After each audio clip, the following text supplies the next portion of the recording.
Olá, gente querida, você que me segue aqui no meu canal, mais uma vez gratidão profunda por você estar comigo.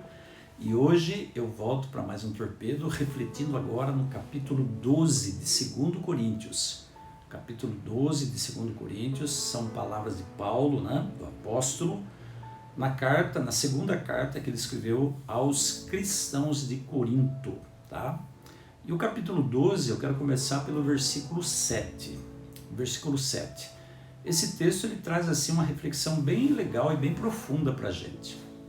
Paulo, após compartilhar com os irmãos de fé as grandezas das revelações que ele tinha recebido de Deus, ele começa a falar aí no capítulo 7 o seguinte: para que eu não me ensoberbecesse com a grandeza das revelações, foi-me colocado um espinho na carne, que tem sido um mensageiro de Satanás, para que eu não me orgulhe.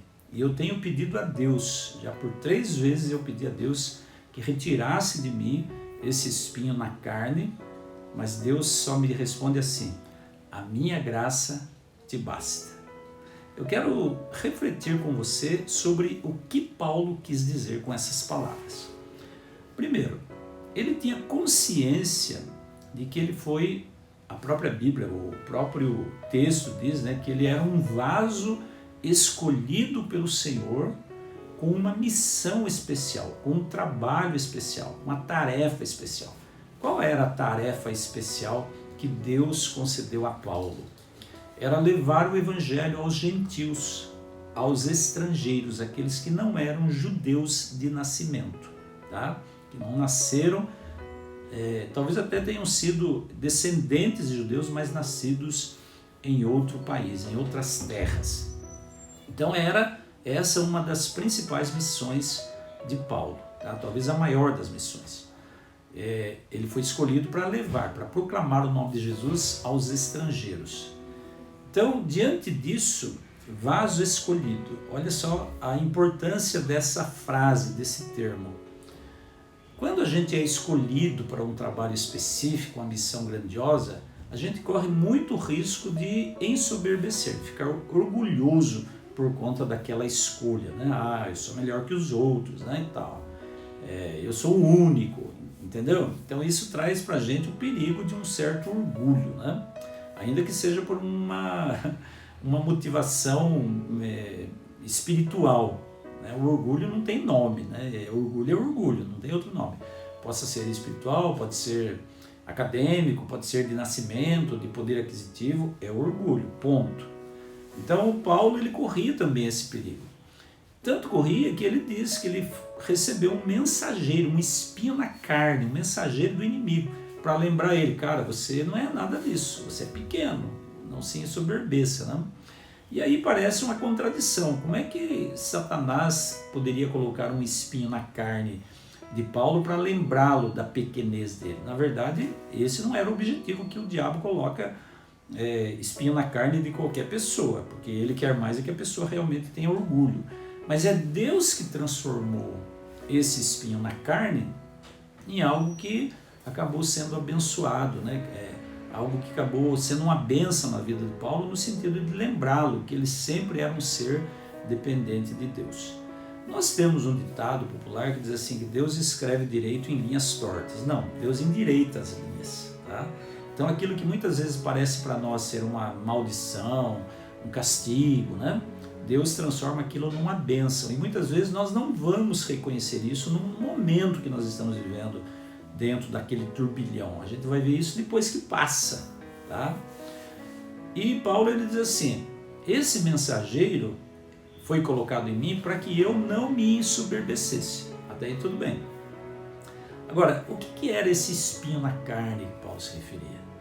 Muitos teólogos, estudiosos da palavra, dizem que pode ser que seja aquela questão da cegueira dele, que quando ele encontrou Jesus no caminho de Damasco, ele viu aquela luz e ouviu a voz de Jesus falando com ele, ele ficou momentaneamente cego, até que ele procurou Ananias, e Ananias orou, e caíram dos seus olhos algo como se fossem escamas, e ele voltou a enxergar de novo, tá?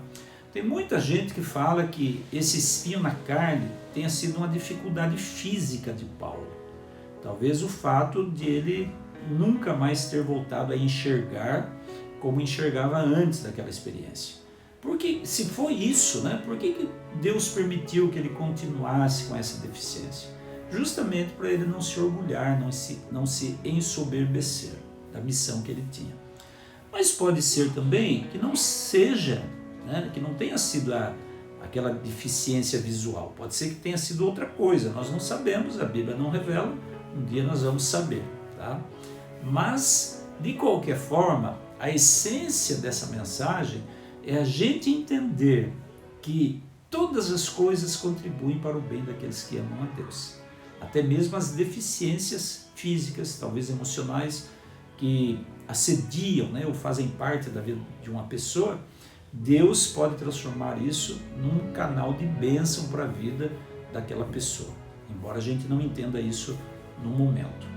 Bom, pensando nisso, então Paulo tinha um espinho na carne, que pode ter sido, né, a questão da visão, e pode ter sido outra coisa. O importante é que ele tinha compreensão, tinha entendimento de que esse espinho na carne foi permitido que ele carregasse, mas que ele acabou vendo bênção nisso, porque ele não se ensoberbeceu. Cada vez que a bola dele queria encher, né, ele falava, opa, peraí, eu não sou perfeito, tem algo aqui que me incomoda, então vamos manter essa dependência de Jesus. Tá? Outra coisa que chama atenção é que diz que ele por 3 vezes orou ao Senhor, pedindo que Deus retirasse dele esse espinho na carne que ele tinha, né? Essa deficiência, e Deus não o atendeu. Eu tenho dito aqui, né, algumas vezes através do Torpedo, que Deus tem várias maneiras de atender nossas orações. Deus atende nossas orações, sempre, 100%. Deus pode não atender aos nossos pedidos, ou seja, eu falo com ele está atento a mim. Agora, muitas vezes aquilo que eu peço ele pode não fazer, ele pode não realizar. É o caso de Paulo. Paulo pediu por 3 vezes, Senhor, tira esse espinho da minha carne, né, essa coisa que me incomoda. Mas Deus não o atendeu. Deus não atendeu fazendo o que ele estava pedindo, mas Deus atendeu ele de uma outra forma. O que Deus disse para ele? Paulo, a minha graça te basta. Isso é maravilhoso, gente. Né? Porque quando a gente pensa que muitas vezes a gente passa por momentos, por situações, por caminhos, né? A gente também acaba fazendo algumas escolhas erradas, cujas consequências não são das mais agradáveis. A gente tem que lembrar desse texto de Paulo, né? Isso é confortador. A tua graça me basta. A graça de Jesus basta para nos manter firmes, para nos manter em pé, para nos manter animados para prosseguir a nossa caminhada, né? A caminhada no caminho que Deus nos indicou.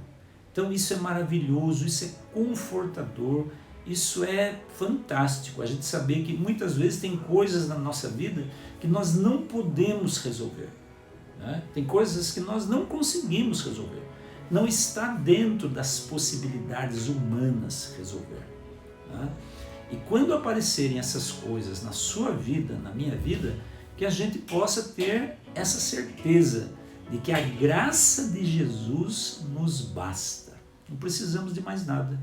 Vou fazer o possível, vou fazer o que tiver ao meu alcance para, resolver a situação, solucionar esse problema, mas se eu não conseguir, basta eu lembrar que tem a graça de Deus que é abrangente, a graça de Deus que basta.